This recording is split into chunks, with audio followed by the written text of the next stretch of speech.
Olá, olá, pessoas!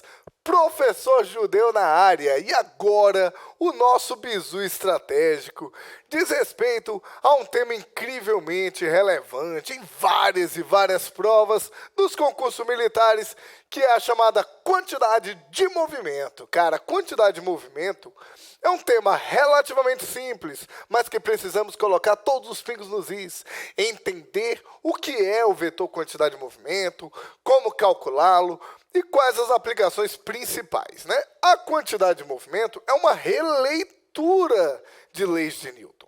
Já compreendemos as leis de Newton, né? A essa altura do campeonato, você já sabe para que servem as leis de Newton, para explicar o movimento e o que provoca as suas mudanças, as suas alterações. Então, a tendência dos corpos é manter o seu movimento original, é chamada inércia, e a força restante promove uma mudança, né? E toda força exercida volta com a mesma intensidade. Temos aí ação e reação. Isso são as leis de Newton. Só que se você parar para pensar, elas são de leves superficiais.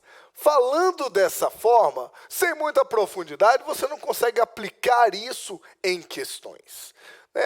O máximo que a gente aplica em questões é desenhar as forças, aplicar forças que ajudam, menos forças que atrapalham, massa vezes aceleração, que não foi o que eu falei aqui, né? Isso daí não é a segunda lei de Newton, obviamente, e resolver o sistema. Só que isso daí resolve problemas de força. E se ele chegar com problema de colisão para você, como é que você se vira? É aí que vem a releitura. Falarmos da quantidade de movimento. Quantidade de movimento, fica ligado, anota aí. Quantidade de movimento é um vetor, é uma seta que representa o movimento do corpo. Apenas isso. Então, ele representa o sistema, o movimento, né? Então, se eu tiver aqui, por exemplo, né? Temos aqui um carro. E o carro está se movendo para lá, para a direita. Lá vai o carro. Uau! Como é que você representa o movimento dele? Com um vetor para a direita. Esse vetor é o vetor quantidade de movimento. Beleza? Ele representa o movimento do sistema. Só que mais que isso, se liga no bizu. Quantidade de movimento é sinônimo de impacto. Então, a quantidade de movimento, claro que não é sinônimo, né? Mas para você ilustrar legal, quantidade de movimento representa o impacto que o corpo causa. Esse carro bate no muro, causa um impacto? Sim. Quanto maior a velocidade do carro, mais impacto ele causa. E quanto maior a massa, também mais impacto. Então, a quantidade de movimento tem a ver com ter muita massa e ter muita velocidade. Ok? Isso é a quantidade de movimento. MV. Quantidade de movimento também é chamada de momento linear. Combinado? Aqui é que entram as leis de Newton reformuladas. Todo sistema que se move em relação ao referencial tem uma quantidade de movimento. E a tendência é que esta quantidade de movimento se conserve, se mantenha. Então, a inércia é isso.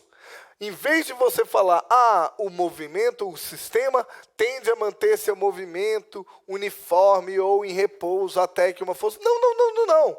É o vetor quantidade de movimento que quer permanecer constante, combinado? Até que exista o quê? Uma força, mas não é qualquer força. E também não é só uma força resultante. É uma força resultante externa. É uma força resultante de fora do sistema. E é ela que promove a mudança. Então, é aqui que entra o segundo pilar. A quantidade de movimento é o movimento quantitativo e o impulso, que eu chamo de I, representa essa variação da quantidade de movimento. Mas este impulso é um impulso externo, de fora. Se você está em um barco e você interage apenas com o barco, ele não ganha movimento. Mas se você pegar um remo e interagir com a água fora do barco, você vai ganhar movimento, porque você vai ter a ação de uma força externa. Força de dentro não altera o movimento. Esse é o bizu. Força de fora, sim, mas força de dentro não. Então, quando você tem, por exemplo, aqui, sei lá, uma colisão. Você tinha lá uma colisão e de repente o corpo estava indo para lá com uma, sei lá, mano, vamos botar aqui uma velocidade, vamos botar que ele estava indo a 2 metros por segundo e a massa dele é 1 quilo. Aí ele bate em outro corpo que estava parado e esse corpo tem 3 quilos. Aí os dois vão juntos. Qual é a velocidade do sistema?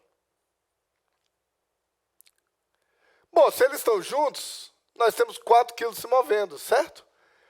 A força não é de dentro? Força de dentro não altera o movimento. Então, o movimento no início é igual ao movimento no final. Quem é o movimento no início? Massa vezes velocidade.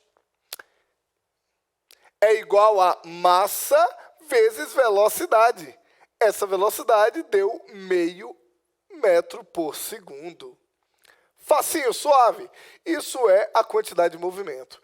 O bizu de hoje é exatamente isso, cara. Todo corpo que se move tem um movimento associado, quantificado por um vetor chamado vetor quantidade de movimento.